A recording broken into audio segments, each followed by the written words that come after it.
If you want to convert your Facebook profile into a Facebook page, here is a full guide to help you through this process. A Facebook page is more suitable for business, brands, and creators and provides more features like insights and advertising options. So, firstly, in order to conversion, open the Facebook app on a mobile device and log into your account. Once logged in, tap on the 3 dashboard option available in the bottom right corner of your screen. Or you can also tap on the profile icon available in the top left corner of your screen to navigate to your profile. So now once you are on your profile, you can see 3 dot option available right next to the edit profile. Simply tap on it. Now scroll down and look for the turn on professional mode option available there.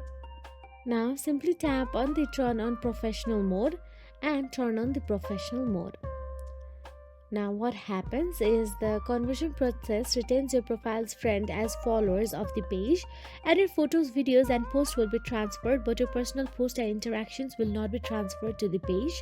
The name of your page will match your Facebook's profile name, and you will choose a category that best represents your brand. And your personal Messenger conversations won't be transferred to the page, but you can still use Messenger for your page. So that is it. If you found this video helpful, please like, share and subscribe, and thank you so much for watching.